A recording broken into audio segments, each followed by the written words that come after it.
وتعظم المولى القدير وتعبد المنان وتحفز النفس الكريمة تبتغي الجنات بحلول شهر الصوم والرحمات والرضوان. السلام عليكم ورحمة الله وبركاته. دين برو وي جمون كان ميمي لس أوما جدو جدين على كجين كاتا 14 كاتا 15 لا إن شاء الله قبل ما كي أبو بكر صديق سانغريفي ني جمون كان أدبو كوي ين أو بلا جري مسكان كدين فمو أنغا كان ميتا وبلا جرينا إن شاء الله. دين برو أبل لس أوما راديو نروح نغنفه ني أبو فكان جمون كان دمين أبو سكاكا دمو بلا كان نمرو لا ميفلا 07 24 86 86 07 24 86 86 على كنينا وكدينا دم بقوي. والسلام عليكم ورحمة الله وبركاته. السماء تجلل الرحمن وتعظم المولى القدير وتعبد المنان وتحفز النفس الكريمة تبتغي الجنات. روح تلألئ في السماء تجلل الرحمن وتعظم المولى القدير وتعبد المنان وتحفز النفس الكريمة تبتغي الجنات بحلول شهر الصوم والرحمات والرضوان. السلام عليكم ورحمة الله وبركاته. دين برو وي جمون كان ميمي لس أوما جدو جدين على كجين كاتا 14 كاتا 15 لا إن شاء الله قبل ما كي أبو بكر صديق سانغريفي ني جمون كان أدبو كوي ين أو بلا جري مسكان كدين فمو أنغا كان ميتا وبلا جرينا إن شاء الله. دين برو أبل لس أوما راديو نروح نغنفه ني أبو فكان ني جمون كان دمين أبو سكاكا دمو بلا كان نمرو لا ميفلا 07 24 86 86 07 24 86 86 على كنينا وكدينا دم بقوي. والسلام عليكم ورحمة الله وبركاته. السماء تجلل الرحمن وتعظم المولى القدير وتعبد المنان وتحفز النفس الكريمة تبتغي الجنات. روح تلألئ في السماء تجلل الرحمن وتعظم المولى القدير وتعبد المنان وتحفز النفس الكريمة تبتغي الجنات بحلول شهر الصوم والرحمات والرضوان. السلام عليكم ورحمة الله وبركاته. دين برو وي جمون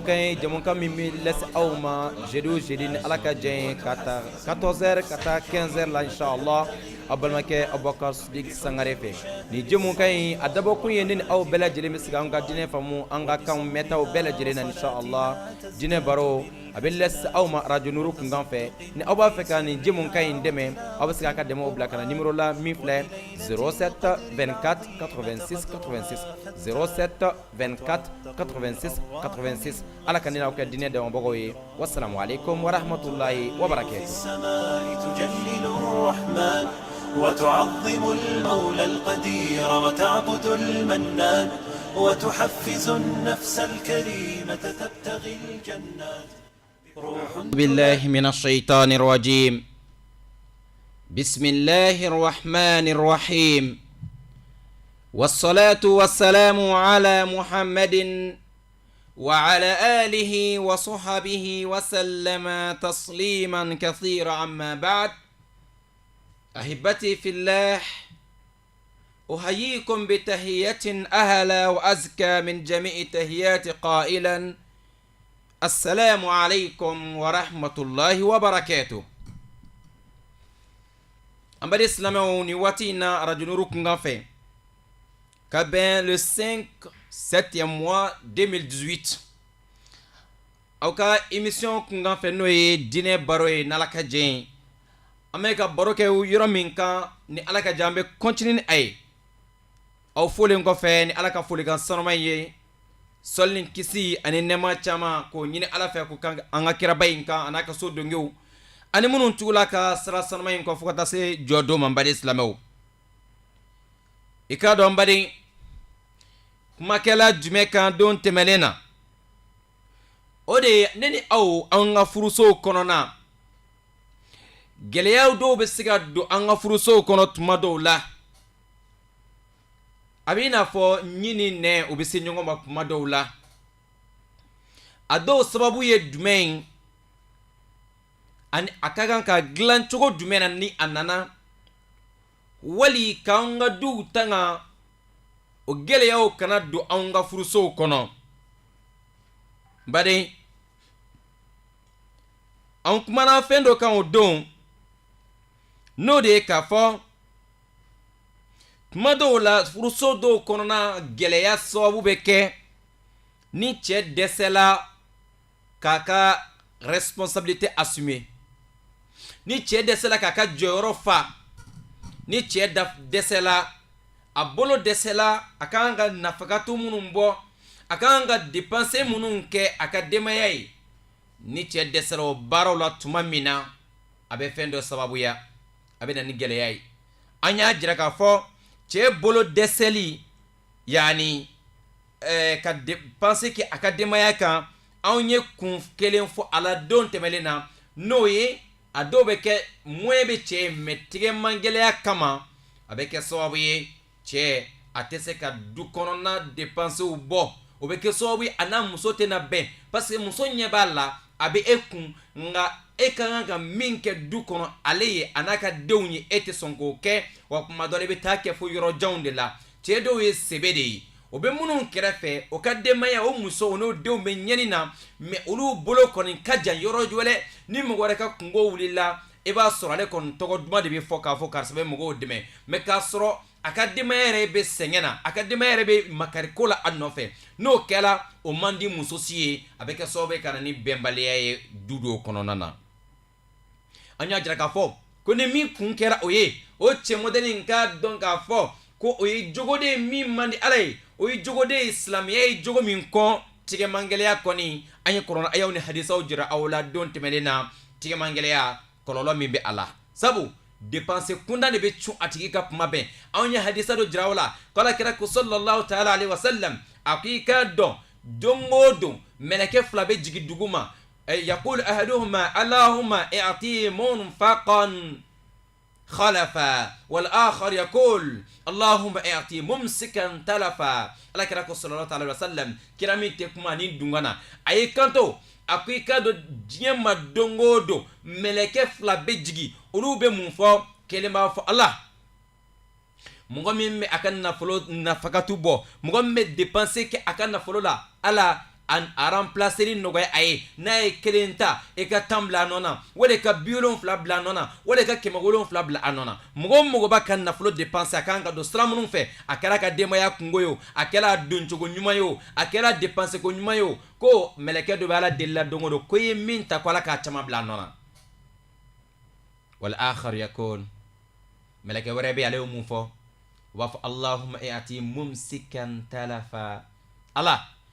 tigɛ mangɛlɛ baqilu maa min tigɛ jalema ka nafolo kan a tɛ don a ka denbaya kungo la a tɛ don ala ko la ko i ka balaw ni tiɲɛni se a tigi ka nafolo ma kuma bɛɛ kuma dɔ la i bɛ taa sɔrɔ a bɛ se mɔgɔw ma a misaliya ye jumɛn ye jagabɔbaliya mun b'a lase mɔgɔ ma k'a se to a tigi ye mais dɔw ban ka jagabɔ tellement tigɛ mangɛlɛya kama a dɔw bɛ to o la tile kelen don kelen miniti dama kɔnɔ a ka nafolo bɛɛ bɛ sin ka bali ka tiɲɛ tile kelen a bɛ tila ka se ko n ye mun kɛ ala la i tɛ sɔn ka ala ka ni mɔgɔ ye o sinon yɛrɛ b'a dɔn ko ala ka hakɛ bɛ ka nafolo la i bana k'a bɔ fantanw ka hakɛ bɛ ka nafolo la i bana k'a bɔ e ka denbaya ka hakɛ bɛ ka nafolo la i bana k'a bɔ ala ta bɛ ka nafolo la i bana k'a bɔ ni ala ye tun y'a kalifa ma ko i ka don sira fɛ i bana k'a don sira fɛ o de do k'a fara i ka nafolo kan mɛlɛkɛw ka dugawu bɛ minɛ ma dɛ allahumma i'ti mumsikan talafa ala tigɛ mangɛlɛ baxilu ko i ka tiɲɛni cun a ka nafolo kan i bɛ taa sɔrɔ balaw bɛ cun a tɛ i ka nafolo kan kuma bɛɛ lajɛlen na wa min b'a ta di kuma bɛɛ i ka dɔn a bɛ ka dɔ fara a ka nafolo kan a ka nafolo bɛ ka multiplier barika bɛ ka don a ka nafolo la hali n'a kun man ca a bɛ caya wa hali n'a man caya kuma a sago i bɛ taa sɔrɔ barika bɛ don a ka nafolo in na n baden mɔgɔ mɔgɔ n'a ni a ka furuso problème kɛra tigɛmangɛlɛya ye i ka dɔn k'a fɔ tigɛmangɛlɛya yɛrɛ tɛ ko ɲuman adamaden ni ala cɛ kuma tɛ ka taa se i ni furumuso cɛla ma ala k'an bɛ sababu ma an ye ɲɛfɔli caman kɛ na don tɛmɛlen nka bi an bɛna yɔrɔ filanan dɔ bɛ yen tun min bɛ kɛ sababu ye ka sababu lanati yaani min bɛ kɛ sababu ye ka cɛ bali a tɛ nafakatu kɛ a muso kan o yɔrɔw fana bɛ yen o côté tɛ tigɛmangɛlɛya ye a dote o côté te tige mangele yai o be se ka sɔrɔ min fɛ al israfu fil infaqi bila ta'ilin min az-zawjayn tiɲɛni mɔgɔ dɔw bɛ tiɲɛni kɛ kojugu dɔw bɛ nafolo de tiɲɛ kojugu dɔw bɛ nafolo de tiɲɛ kuma dɔ la min tɛ kɛ ala ko sira kan naam ala ye min jira anw adamadenw na suratu arafu aya 31 na kɔnɔ a ko cogo jumɛn na ba'da a'udhu billahi minash shaitani rajim bismillahir rahmanir rahim a ko ya bani adama khudhu zinatakum inda kulli masjidin wa kulu washrabu wa la tusrifu innahu la yuhibbul musrifin kulu washrabu wa la tusrifu innahu la yuhibbul musrifin ala ko masatul araf ayam bisaba ani kele adama don akaka masiru bela jelenta kanyesi ala ka masiru la obida selewa obeta masiru la wa aw ka dofinu nya aw ka dofini mi ni aw ro bolo ko c'est présentable akolu do kana ala sel kana selioro la akolu do kana masiru la akolu do kala ko kenoi ala de ya dawma akolu do ala nyakoro mado be no kasukuro na fini min nogole mena be gluki bani min korole mena be gluki bani min kasaga gona be odi be don ka seli ko nya ka seli fini kasro wallahi atesunga bono fini abada kasrati ganai nga ka fini mam babo be do kata madora ala be kota yoro mununa anyim korona ayen so sode e ka dakabana fini ko ko do ka ala bato ke kata ala ko ke yoro la me do be tanga misru yoro la na tigi brile nyefe e be ala deli ko ala ke yere ka selimine e be jore ka selimine menel parce que e be na tigi fara ko yoro de manga minye fini kunguruni ndo men na foro yoro do be na tigi be tago yoro de la hanna be ta war juru ta kata fini nyina masa mbadum ala ko masratul arafa bi sabani kelina kono na mena selanga fini nyina mando anga fini nyina mando anga na fini segelon fini munu yere ere te songa min du ka bo e ka salon koro e bolu de do yere baro ko fini yere ko ani poubelle de kaka san mbade wo finu de do kan bla yani anga sel yoro la mais ala yo fatma mina ay kuma do yere tuwala tun mbade o ako wakulu washrabu aw ka dumuninke aw ka mi wakulu washrabu wala tusrifu innahu la yuhibbul musrifin aw ka dun aw ka mi dumun fe munu ye halalay aw ko lu dun togo chenyina min fe munu ye halalay aw ko min togo chenyina wala tusrifu aw kana chenike wala tusrifu dumuni mi aw ye mogo fla aw ta mogo tan dumuni san kana doni dona ka to fli poubelle wala tusrifu aw ye mogo saba ka gwa kono aw be mogo duru tobelike dumuni ni moni aw ta di sigi ngoma aw be bulu do ala dumi so me do fli yanfe ka kala ka ta fli poubelle wala tusrifu ala te chenife aw de fo innahu akikado alay masami la yuhibbul musrifin chenikela ko go alayle ala te chenikela fe mugo mu ka bare suman chain mugo mu ka bare balo chain mugo mu ka bare dumuni chain mugo mu ka bare nafolo chain ala de ko korona kono soto arafu ayam besabani kelana kono ako innahu la yuhibbul musrifin ala te chenikela kanu chogo sila dumuni chembagawa nafolo chembagawa if mugo mu kana kira chenikela de akikado ka foko ala e commande ala itun mbadi islamom ni commande alay o koray jumay ala kana ni aw foro juma kuluka naam akikado ko demaye dobe oluka problem soro kunye cheni bay o ka problem kunye cheni we na folo chin abeke so we ka imagine do di o yere ma ka soro olute oye o do jumay ka ere ke samba ka soro misite ka were kono o mogo fene be o be soro to membare mogo do be no ale ba fe mogo ka ale ye chugo do la o te ale bolo o mana abita juru de ta ka ere karaba ka ere ke fendo e jamanye fe ka soro ale toyi no kungoya imbana atibe soro ka siginye kelen kashina o do edme etara juru baba uta ya sanga wason signyo na parce que kungoya do be kana ete mi ki ere karaba ka ko oye cheni dron boloma e ka se da min e ma dan la e taara kɛ jurubata ye e ye cogo ka ɲa aw ka fɔ karisa de ye nin ye e aw ma karisa pari cogo o don na wa aw ma karisa ye nin don na wa aw ma ye de sanu min tun b'a kan na aw ma ye min tun b'a bolo la aw ma ye bazin min tun b'a la aw ma ye samara min tun b'a la aw ma ye vɛsi min tun b'a la aw ma ye a ye nafolo min di aw ye wa e n ko ye miliyɔn hakɛ tilan n ko ye 100 de tilan o don n ko 1,1 bi de tun b'a bolo a bɛ k'a bɔn dɔrɔn n ko dollar de tun b'a bolo n ko euro de tun b'a bolo a bɛ e bɛ ka nin bɛɛ fɔ tuma dɔ la nin nafolo dɔw juru taara ta de pour que ka na e yɛrɛ kɛ sanba ye jama cɛla k'a sɔrɔ misi tɛ k'aw yɛrɛ kɔnɔ a laban ye mun ye a bɛ kɛ balaw ye i ka du kɔnɔ a bɛ kɛ mun ye sɛtana bɛ da sigi i ka du kɔnɔ a bɛ kɛ mun ye a dɔw bɛ yen nin kɛ ni musolamɔgɔ don a dɔw bɛ yen nin kɛ k'a sɔrɔ a cɛ ta kalama o la ne ko nana gɛlɛya cɛ laban bɛna wele ka sigi kɛnɛ dɔ kan ko an ka juru bɛ muso la n'o kɛla fitina bɛna sigi du kɔnɔ dɛ cɛ nana bɔ a kalama ko e de ye nin kɛ nin don e taara nafoloba ninnu juru ta ka taa nin kɛ k'i yɛrɛ jira o ye haramu ye silamɛya kɔnɔ wasobanciya o ye haramu ye silamɛya kɔnɔ ka tila ka taga yani tiɲɛni fɛnɛ kɛ e taara nafolo min fɛnɛ dépenser sira min fɛ e yɛrɛ ka tila ka sigi ka e yɛrɛ ɲininka e ye baraji de sɔrɔ a la wa tɛrɛ ye jurumu de sɔrɔ a la e taara juru ta ka taa e yɛrɛ waso o ye haramu ye juru ta tɛ haramu ye mais e ye juru ta ka taa baara min kɛ o tɛ baara ɲuman ye juru ta bɛ kɛ haramu ye o kuma na e ye juru ta ka taa fɛn min kɛ baraji tɛ a la o juru ta bɛ kɛ haramu ye e ye juru ta ka taa fɛn min kɛ jurumu de bɛ sɔrɔ a la wala a bɛ i ka du ci de o juru ta bɛ kɛ haramu ye bari juru ta ka taa waso ɲɔgɔn na o ye haramu ye ka juru ta kun ye jumɛn ye n bɛ taa jira karisa la ko fɛn bɛ ne yɛrɛ kun donc o yɔrɔ la kɛra haramu parce que e ka ŋaniya ma ɲa ani taara baara min kɛ a ma ɲa bari wa nafolo in bɛ don sira min fɛ tuma dɔ la juru sarali bɛna gɛlɛya a bɛna laban e yɛrɛ ta fɛ mɔgɔ min ka bɔ a kalama o bɛɛ lajɛlen bɛna bɔ a kalama wa a bɛ tila ka kɛ problème ba ye aw ka du kɔnɔ fo a bɛ kɛ sababu ye ka na furusa yɔrɔ dɔw la tiɲɛni y'a lase a tigi ma a cɛw bɛ yen a musow bɛ yen a cɛw bɛ yen a musow bɛ yen ni nin kɛra mɔgɔ fɛn fɛn ka baara ye n'a sɔrɔ a jogo modèle man di a tigi furu ɲɔgɔn ye bɛn tɛ n'a du kɔnɔ dɛ baden an ka tiɲɛni dabila fɛn bɛɛ lajɛlen na dumunifɛn minfɛn fini donta fɛn bɛɛ ala ko wala tusrifu innahu la yuhibbul musrifin aw kana tiɲɛnikɛla aw kana kɛ tiɲɛnikɛbagaw ye a ko i k'a dɔn tiɲɛnikɛla ko ka go ale ala ye kojugu wallahi mɔgɔw bɛ yen hali ni o nana e sɔrɔ dumuni na e bɛ dumuni ta ka bila kɛrɛfɛ cogo dɔ la dɔrɔn o nin bɛ tɔɔrɔ parce que olu y'a dɔn ko tiɲɛni man kan ka kɛ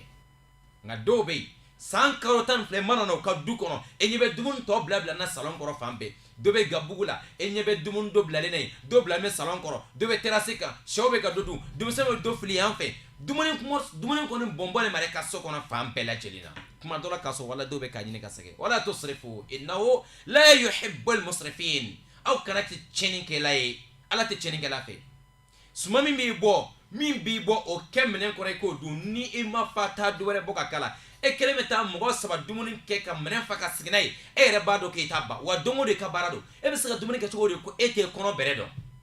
don o don e ka dumuni tɔ de bilalen bɛ kɛrɛfɛ e yɛrɛ k'i yɛrɛ ɲininka dɛ e ye adamaden modèle jumɛn ye ala ko mɔgɔ minnu fɛ e b'o la wa a tɛ mɔgɔ minnu fɛ e b'o de la n ko kɔngɔ bɛ ka dɔw faga yɔrɔ dɔ la ko hali ni sigilen bɛ baji da la kana ji tiɲɛ hali ni e ka so yɛrɛ bɛ ba de sanfɛ ko e kana ji tiɲɛ Allahu akbar kabira badenw ala k'an bɛ sababu ma wa nin kɛra sababu ye a bɛ se ka gɛlɛya don furuso dɔw kɔnɔna na n baden a b'o cogo de la ko mɔgɔ e ka kɛ camancɛ mɔgɔ ye e mako min na o dun e mako fini na o don e mako bɛ ka nafolo min dépenser sira min ka o kɛ e kana dan sago e ka kɛ juste milieu khairu umur awsatha e bɛ camancɛ choisi kana kɛ tiɲɛnikɛla ye o kɔrɔ tɛ ko i ka kɛ mɔgɔ nɔgɔlen ye kana kɛ tiɲɛnikɛla ye o kɔrɔ tɛ ko i ka kɛ tigɛmankɛla ye kana kɛ tiɲɛnikɛla ye o kɔrɔ tɛ k'a fɔ ko i ka nafolo tɛ don foyi la non kana dan ne sago min bɛ bɛn min ma o kɛ o ye an ka waso an k'o bɔ an ka sigidaw la an ka yɛrɛ jira bɔ an ka sigidaw la n baden e k'a dɔn k'a fɔ nin tiɲɛni modèle ninnu a kɛra sababu ye ka problème sigi dɔw ka furuso kɔnɔ dɔw ka problème fɛnɛ ni cɛ de kɛra tiɲɛnikɛla ɲɔgɔn ye a bɛ dɛsɛ k'a ka denbaya ka mako dilan mais ni yɔrɔ jan kungow nana kuma dɔ la a bɛ taa jurubabaw ta k'o kow kɛ mɔgɔw k'a fɔ ko ale de ye nin ye mɔgɔw k'a fɔ ko ale de ye nin ye n'a muso nana bɔ o kalama ko ale cɛ de filɛ ka nin dɛmɛ in kɛ ko ale cɛ de filɛ ka nin ko in kɛ yan fɛ a bɛ kɛ sababu ye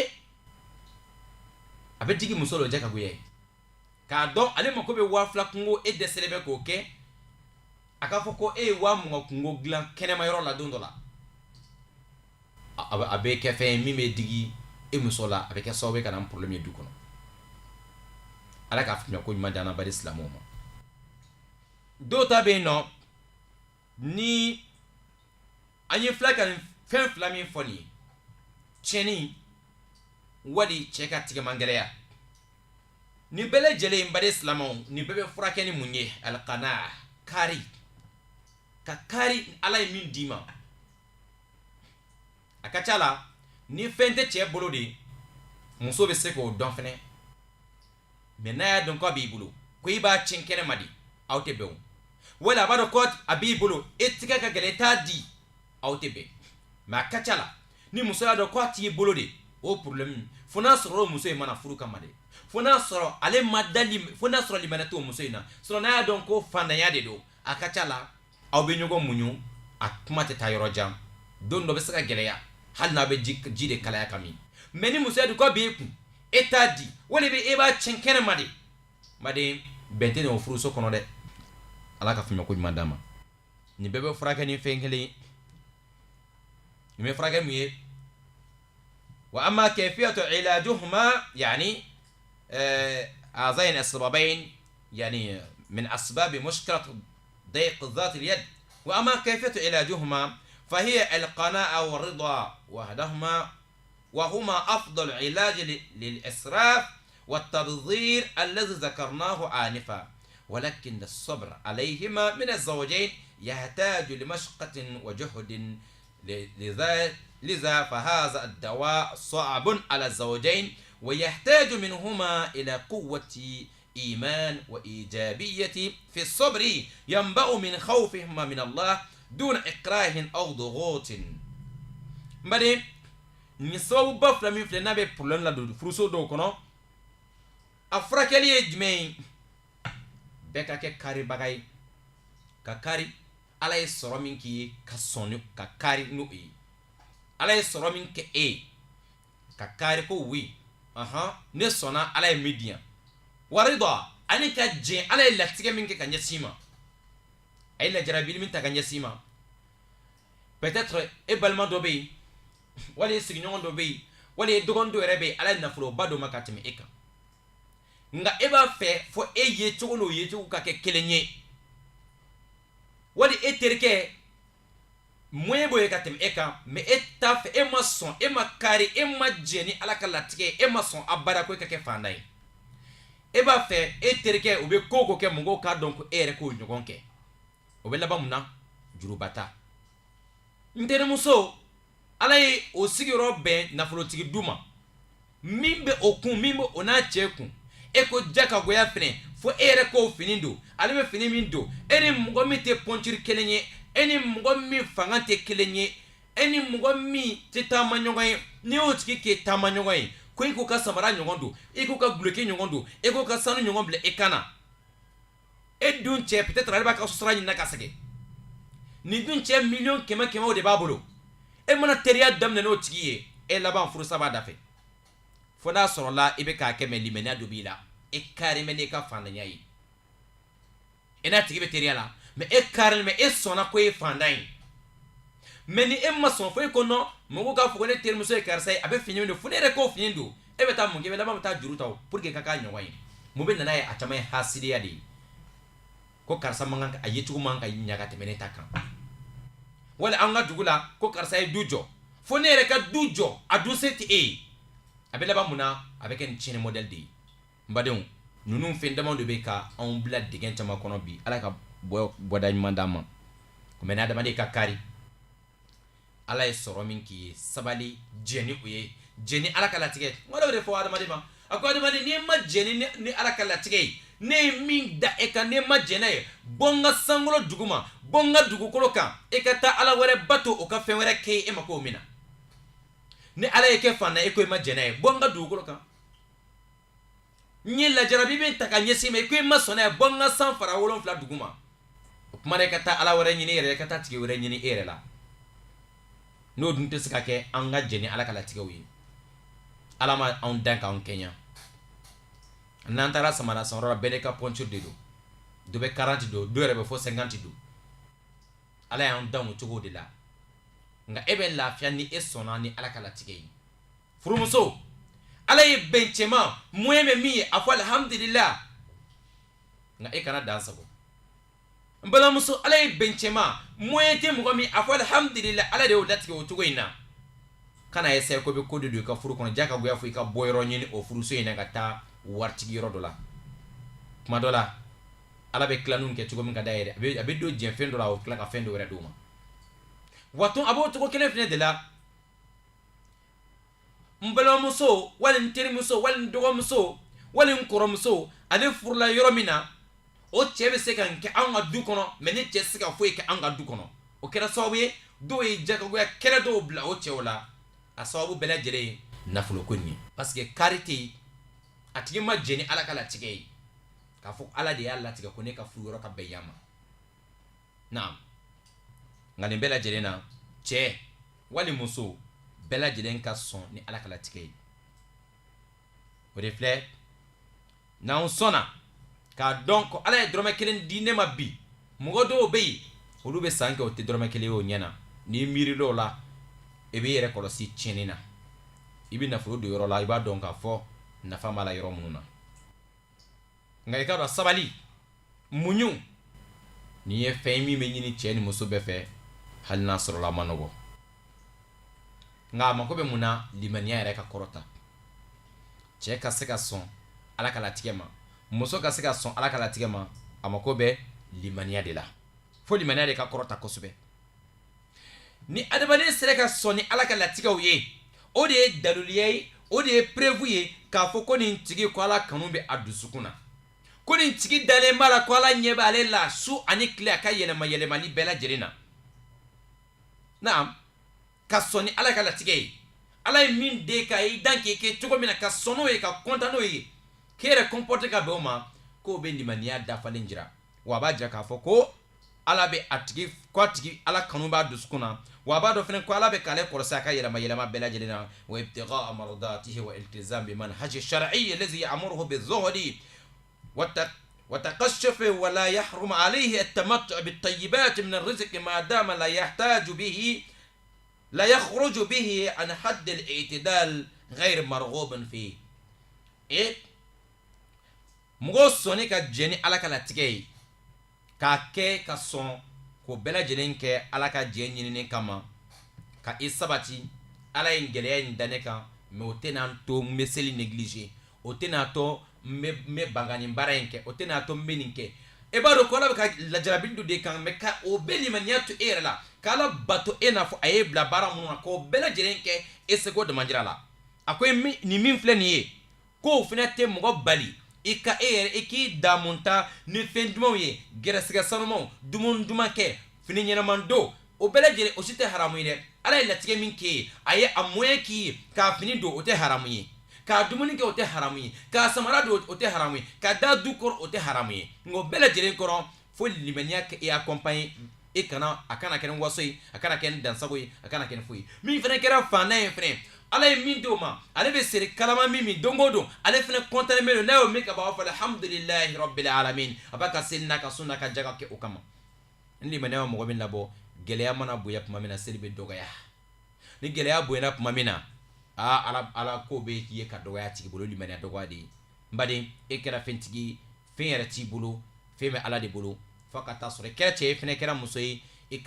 ka fɛn bɛɛ lajɛlen i k'a ɲɛsin ala subhanahu wa ta'ala ma dugu mana jɛ k'i to lahalaya fɛn o fɛn la a fɔ alhamdulillah ala tano kuma bɛɛ lajɛlen na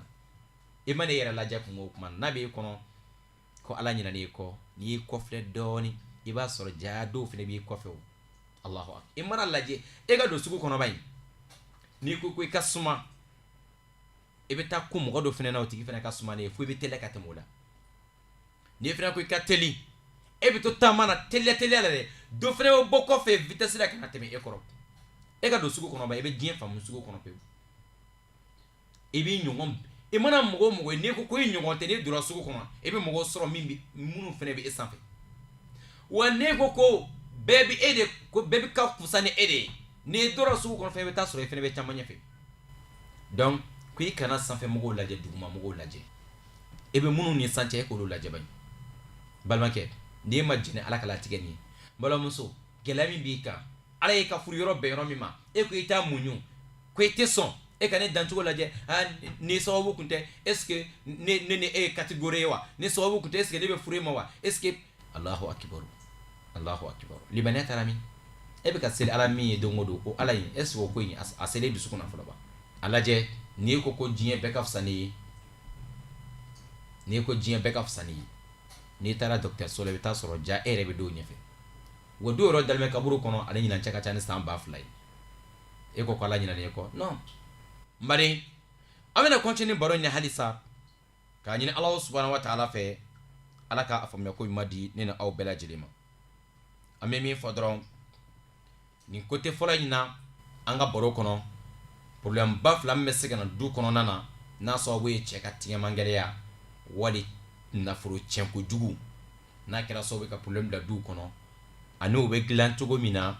a yɛrɛ k'a fɔ foyi t'a fura ye fo n'a kɛla an ka kari an ka sɔn ala ye latigɛ min kɛ anw ye an k'a bɛɛ lajɛlen kɛ ni ala ɲɛsiranya ye a ye kɛ fɛntigi ye i ka nafolo ni utiliser yani limaniya ye a ye kɛ fandan ye fɛnɛ e kɛ ka fandanya fɛnɛ kɛ yani limaniya kɔnɔna na sabu ala b'an bɛɛ ɲininka kelen kelen dɔrɔmɛ kelen ninnu sɔrɔla cogo min na a n'a donna sira minnu kan bɛɛ bɛ ɲininka lahara don min ayina iktasabta hadha al-mal wa fima anfaqta e nafolo in sɔrɔ sira jumɛn na e ye mun kɛ k'a sɔrɔ wa e y'a dun sira jumɛn kan o de kama inshallah an b'a ɲini ala subhanahu wa ta'ala fɛ limaniya ala k'o di ne ni aw bɛɛ lajɛlen ma bisimilahi ta'ala bade silamɛw ni ala ye alamisa wɛrɛ jira na an bɛna toujours ni baro kelen in kɔnɔ an bɛna ni étape wɛrɛ ye furuso kɔnɔna na an bɛna ni qaida wɛrɛ ye o qaida o bɛna boli fɛn min kan inshallah ta'ala o de filɛ o bɛna boli ta'atullahi ta'ala wa ta'atur rasul sallallahu alaihi wasallam n'ala ka jɛ an bɛna don yɔrɔ la furuso kɔnɔna halisa an bɛna bi ka baro in ɲɔngiri nin yɔrɔ in na an bɛna don baro étape filanan kɔnɔ inshallah juste après une petite transition inshallah ta'ala an bɛna ɲɔgɔn sɔrɔ sisan restez connectés sur Radio Nour inshallah 95 FM an bɛ 14h32 minutes la inshallah studio vert kɔnɔ inshallah Libreville ka bɛn le 5 7e mois 2018 أتلا المولى القدير وتعبد المنان وتحفز النفس الكريمة تبتغي الجنات بحلول شهر الصوم والرحمات والرضوان روح السلام عليكم ورحمة الله وبركاته دين برو وي جمون كان ميمي لس أوما جدي على كجين كاتا 14h كاتا 15h لا إن شاء الله أبل مكة أبو بكر صديق سانغريفي ني جمون كان أدبو كوين أو بلا جلي مسكا أنغا دين فمو أنغا كان ميتا وبلا جلينا إن شاء الله دين برو أبل لس أوما راديو نورو كنغان في ني أبا فكا ني جمون كان دمي أبو سكا كدمو بلا كان نيميرو لا ميفلا 07 24 86 86 07 24 86 86 على كنينا وكدينه دم بغوي والسلام عليكم ورحمة الله وبركاته السماء تجلل الرحمن وتعظم المولى القدير وتعبد المنان الحمد لله رب العالمين ولا عدوان إلا على الظالمين عدنا من جديد أن سيلا كنا بإذن الله تعالى أمي الله تنو ala mine tano ka kan kuma bɛɛ lajɛlen na ala ka hɛrɛ kɛ ni aw bɛɛ lajɛlen dakurunya dama ninnu ala ka ni aw bɛɛ lajɛlen nafa ala aw ye temps minnu ta ka sigi ka ni dakurunya dama ninnu lamɛn ala ka kɛ waati ye ni aw bɛɛ lajɛlen ni an bɛ nafa sɔrɔ ala lahara jɔ don sabu i ka dɔn militi kelen-kelen fɛn o fɛn bɛ tɛmɛ adamaden de ka diɲɛnatigɛ kɔnɔ lahara bɛ ɲininka a tɛmɛna k'i to mun baara de la i bɛ nanakili fɛn o fɛn minɛ k'a bila fiɲɛ fɛn o fɛn minɛ k'a bila lahara jɔ de bɛ ɲininka fiɲɛ in minɛ k'a bila k'i to baara jumɛn de la n'a ye sɔrɔ ala ko la i bɛ nisɔndiya mais min tɛmɛna k'i to ko wɛrɛ la i bɛ nimisa o la dɛ ala ka faamuya ko ɲuman d'an bɛɛ lajɛlen ma n bari silamaw baro kun filanan kɔnɔna na o de filɛ ni ala ka jɛ an bɛna ni o boli kalo sa kan inshallah ta'ala toujours an balima minnu bɛ ani an faw na an balima minnu bɛ inshallah ni olu ye programme dɔw di o yɛrɛ ma minnu ye concentré k'a fɔ o seko ye min ye ala ko sira kan o seko ye min ala ye min di o ma yani k'a kɛ ala ko sira kan ko lahara jɔ don yasa olu fana ka nafolo ka ye yani ala ko dɛmɛli sira kan yasa olu fana ka jate i n'a fɔ diɲɛ laban yani sahabaw parce que kira ka waatiw la sahabaw de tun bɛ ka diinɛ dɛmɛ nka kira tɛ yen bi sahabaw fana olu ka waati tɛ nka toujours diinɛ in tora an bolo o kɔrɔ ye k'a fɔ ko diinɛ in mako bɛ dɛmɛ la kabini diinɛ in bangela fo ka taa se lahara jɔ don ma diinɛ in mako bɛ dɛmɛ de la kuma bɛɛ lajɛlen na minnu ta ye kalon ye olu bɛ dɛmɛ min kɛ an bɛɛ lajɛlen ɲɛ b'a la an minnu ko k'an ta ye tiɲɛ ye an b'a dɔn k'a fɔ ko diinɛ modèle fɛn o fɛn diɲɛ kɔnɔ a mako bɛ dɛmɛ de la diinɛ modèle min ko ta ye tiɲɛ min ko ta ye kalon ye ni nafolo t'a si tɛ taa ɲɛfɛ n baden an b'a jira la k'a fɔ ko bi ye kalo tile 5 ye ni ala ka jɛ inshallah an bɛ aw ka dɛmɛw ma kɔnɔ yasa an bɛ se ka émission a nafa ka to sɔrɔ a bɛ se ka wele kɛ émission Diinɛ Baro yɛrɛ numéro la n'a sɔrɔ la unité tɛ mɔgɔ min bolo ka 88 17 88 17 o t'aw bali fɛnɛ ni question wɛrɛ b'aw bolo y a pas de problème inchallah ni s'il y a des questions a bɛ se ka question kɛ 88 17 voilà donc a bɛ se k'a ka dɛmɛw bila ka na fɛnɛ ni numéro in na 07 24 86 86 kalo tɛmɛnen o bɛnna sunkalo ma a bɛnna seli ma a bɛnna dépense caman ma gɛlɛya caman sɔrɔ la parce que kalo tɛmɛnen yɛrɛ émission wari ma se ka dafa an ye fɛn bɛɛ kɛ a ma se ka dafa bon wari kalo sa fɛnɛ tɛmɛna parfois c'est pas facile donc mais an b'a faamuya côté de la parce que sunkalo kɔnɔna na ani seli ko fɛnɛ fara ɲɔgɔn kan donc kuma dɔ la dɔw bloqué la k'a sababu kɛ dépenses cayali ye halisa ala ka nɔgɔya kan n'aw bɛɛ lajɛlen ya rabbal alamin aw ye caman kɛ halisa ala ka n'aw dɛmɛ fɛn o fɛn kɛnɛ ka tɛmɛ inshallah a bɛ se ka wele kɛ fɛnɛ 07 la 24 86 86 yasa n'a b'a fɛ ka aw ka émission dɛmɛ yasa an bɛ se ka émission a wari sɔrɔ bi parce que kalo tɛmɛnen n'a dafalen ma sɔrɔ nin kalo an tun bɛ le 5 na bi donc n'an tɛmɛna bi kan ka taa semaine jeudi wɛrɛ la i bɛ taa sɔrɔ o bɛ taa kɛ fo kalo camancɛ yɛrɛ ye déjà tun donc o ye ko wɛrɛ ye an balima dɔ bɛ nɛgɛ juru la ni numéro in bɔmɛ fila numéro fɛ a ka ca fulaw de b'a ɲɔgɔn daminɛ assalamu alaikum ayiwa alaji somɔgɔw alhamdulillah baasi t'aw la alhamdulillah alhamdulillah tafadal bismillah je suis donc ayiwa message sera OK on est donc alhamdulillah merci barakallahu fikum alhamdulillah ani ce usaj ayiwa Diallo d'accord fulake ani ci d'accord merci beaucoup inchallah ani ci ala ka n'aw sara voilà donc era kulo misa ye cungana merci beaucoup barakallahu fikum inchallah n'ala sɔnna voilà donc fulaw y'a daminɛ an bɛna lajɛ ni marakaw de bɛ tugu fulaw la wali ni kakɔlɔw de bɛ tugu la wali ni numuw de bɛ tugu la an bɛna lajɛ sisan inshallah voilà donc kɛnɛ kɔni dayɛlɛ la an bɛna lajɛ min ye sisan voilà donc dɔ ye 4,200 fɛnɛ bila ka na sisan voilà donc an b'a fɔ k'a sera na inshallah 4,200 ani 1,000 inshallah an bɛ sayi fila bɛɛ lajɛlen sera voilà donc mɔgɔ t'a si dɔn peut-être a bɛɛ bɛ sɔn ka kɛ fulaw yɛrɛ ye bon ou bien en tout cas an t'a fɔ ka dagoya yɛrɛ la dɛ an bɛna lajɛ sa min ye min ye bi inshallah aujourd'hui c'est aujourd'hui parce que kalo dɔ in a ma dafa fɔlɔ an bɛ kalo kura fɛnɛ na assalamu alaikum wa alaikum salam wa rahmatullah alaji sangare nin ye cɛkɔrɔba ye awɔ depuis Kolinta papa de radio nous depuis Kolinta tafadal bismillah barakallah foli kɔni bɛ aw ye awɔ ala ka furuso ala ka dɛmɛ don a la amina papa amina ya rabbi amin ya rabbal alamin ne ya bamba amin amin ala ka nɔgɔya kan bɛɛ lajɛlen ya rabbal alamin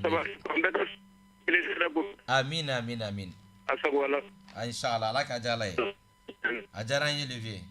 barakallahu fikum barakallah ala ka dugawu salimanu bɛɛ lajɛlen minɛ ala ka ɲɛmelen t'aw la merci beaucoup papa merci alhamdulillah o kun y'an ka levier depuis école temps bon voilà an ɲɛ bɛ numéro dɔ fɛnɛ na nin bɔmɛ fila numéro fɛnɛ fɛ assalamu alaikum wa alaikum warahmatullahi wabarakatuh somɔgɔw bɛ yen hɛrɛ dɔrɔn aw ni baara sangare alhamdulillah Diallo Jalo do bɔra sisan ni ye jalo do fana ye tun o kuma na bi taa kabako de don o kuma na a kɛra cogo di aw bɛ ɲɔgɔn wele fɔlɔ de yan an ye ɲɔgɔn wele fɔlɔ d'accord ne ye 4,000 ni 200 bila ka taa masha Allah barakallahu fikum voilà ni an ka musokɔrɔba ɲuman ye ma jalo ani a jɛɲɔgɔn minnu bɛ venez voir au 5 yɔrɔ la minnu bɛ to ka bolo fara ɲɔgɔn kan kalo kalo ka bila ka na donc inchallah an b'a fɔ ko ala k'aw bɛɛ lajɛlen sara an n'aw bɛɛ lajɛlen ala ka miliyari bila nɔ na ala ka miliyari bila nɔ na ala min y'a jira n na ko n'an ye kelen ta ale bɛ 10 bila nɔ na o ala ye bɛ toujours ala ka caman bila bɛɛ lajɛlen nɔ na inchallah wa ka baraji kɛ aljanatul firdausi ye voilà donc inchallah an bɛ an ka cɛkɔrɔba ɲuman fɛnɛ fo kɔnta inchallah ka dugawu sanuma dugawu barikama na aw ni ce kunu aw ni ce bi aw ni ce sini inchallah aw yɛrɛ mɔgɔ bɛ fɛn o fɛn kɛ a bɛ i b'a kɛ yɛrɛ de ye min ye min bɔ donc o baraji tɛ di ne ma dɛ bɛɛ ta de bɛ di e yɛrɛ ma ala ka ne ni aw bɛɛ lajɛlen kɔrɔta voilà donc a b'a dɔn k'a fɔ émission a temps ma jan sisan kosɛbɛ an bɛ 41 minutes la o kɔrɔ ye an tɔ tora peut-être minutes 8 ɲɔgɔn na donc 07 24 86 86 donc vraiment an bɛ bɛɛ lajɛlen ka yani geste kɔnɔ yaasa an bɛ se ka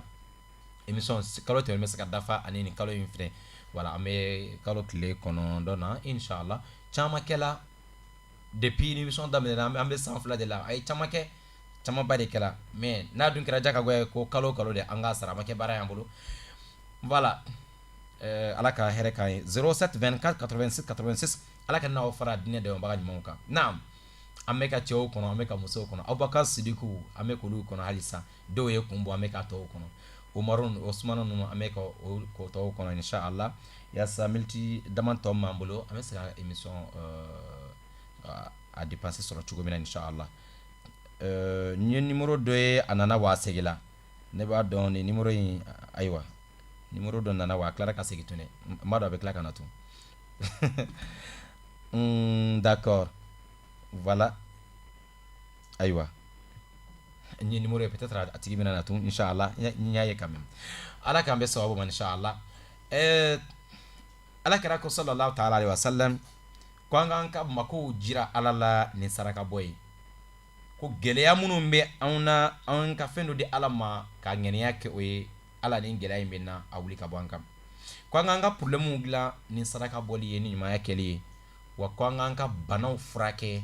ni saraka bɔli ye kuma dɔ la an bɛ miliyɔnw don dɔgɔtɔrɔso la furakɛli la mais o bɛɛ kɔnɔ an bɛ ɲinɛ an ye silamɛw ye dɛ mais a bɛ tɛmɛ anw hakili kan ko an ka ɲi ka saraka bɔ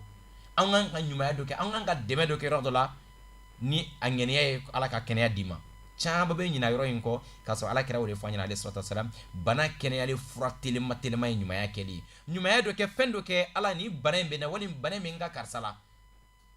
mais a ka ca la ni docteur ko ma ko miliyɔn kelen dɔrɔn an bɛ boli ka miliyɔn kelen ɲini mais ka dɔ di ala ma k'ala yɛrɛ ɲini k'a deli ala fɛ directement maa bɛ se min o la ka ca a ka dugawu k'an ka banabaatɔ ye masha Allah o ka ɲi o tɛ baasi ye o mais kira ye fɛn dɔ f'i ɲɛna kana ɲinɛ o kɔ dɛ ko i ka banabaatɔ wali yɛrɛ ka bana ko saraka dɔ bɔ ala ye k'a ŋɛniya kɛ ala n ka bana furakɛ wali n ka banabaatɔ ka bana furakɛ kira bɛ kanto tun alayhi salam a ko an k'an yɛrɛ kɔlɔsi jahanama doli la hali n'an se ye tamaro cɛci de ye min b'i bolo kana jɔn a la dɛ ko hali tamaro ci k'a ci fila ye k'o bɛ se ka adamaden o ɲumanya bɛ se ka mɔgɔ kisi ka bɔ jahanama doli ma e kana jɔ ɲumanya la kana jɔ i bololata la a bɛ o cogo de la kuma bamananw b'a fɔ ko tama ma dɔgɔ ba kelen man ca kuma in kɔrɔ de y'o ye parce que e bɛ k'a di masa ma o masa in man dɔgɔ o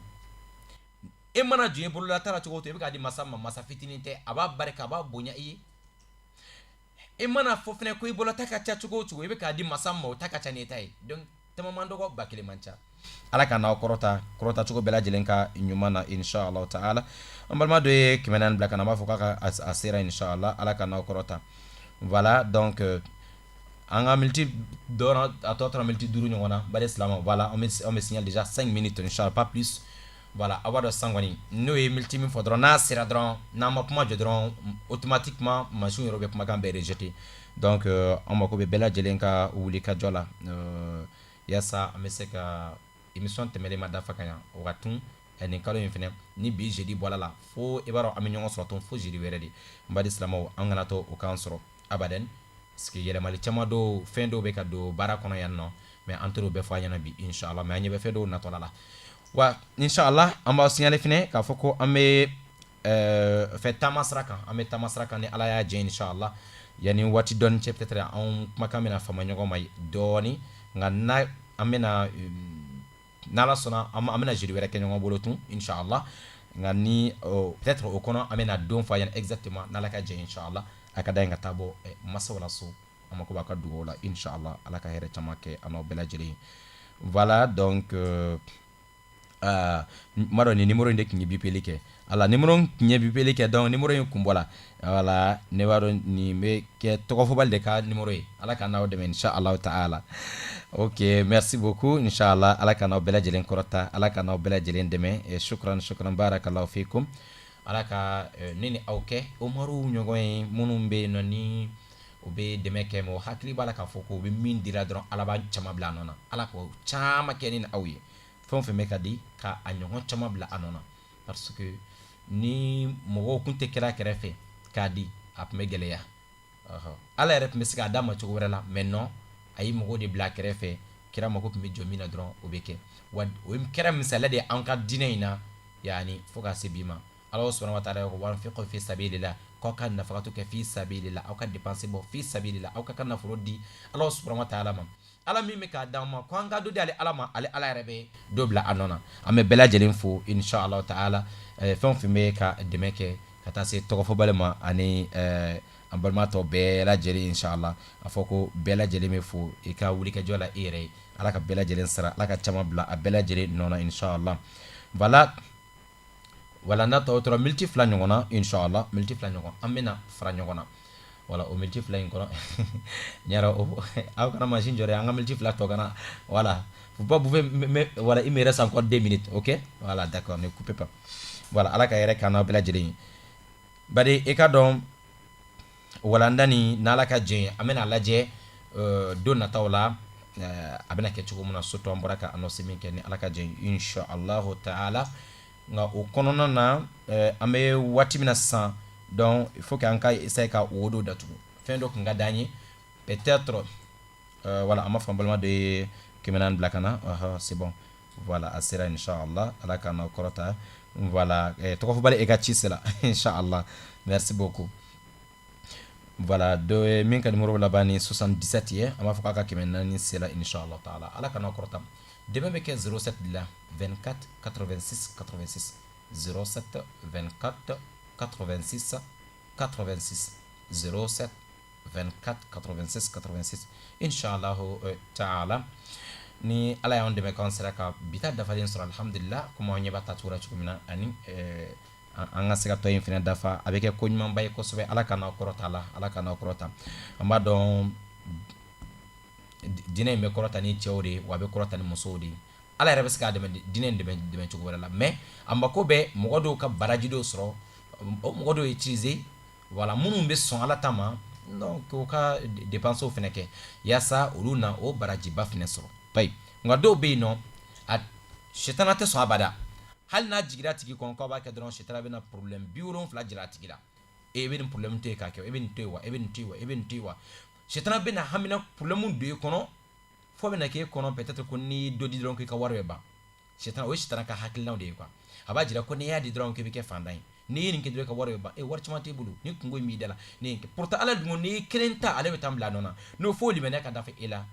a b'o cogo de la sitana bɛ dɔw bali abadan ko ka dɔrɔmɛ kelen kana don ala kana an k'olu ye inshallah ya rabbal alamin sitana bɛ dɛsɛ mɔgɔ minnu na sitana kala ala ye ko ale kala ala la ko ale bɛ ala ka jahanama fa ni a nɔfɛ tugu jama ye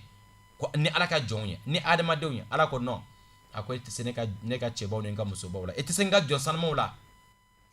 sitana yɛrɛ tila ka jɔ ko fana kɛra e ala yɛrɛ ka jɔn halasiyalenw ye minnu b'u ka baara bɛɛ dabɔ ala subhanahu wa ta'ala ko n'a ma bɔ olu la k'a tɔ bɛɛ ale sitana bɛ jɔ a bɛɛ ni alijana doli cɛ ya rabbi ala kana k'o jamakulu la inshallah ta'ala wala walanda jɔla an tilala nin yɔrɔ in na o filɛ k'an sɛnɛ n'an ma jɔsɛ o b'a tigɛ k'an to kuma na donc aw bɛ se k'a ka voilà inshallah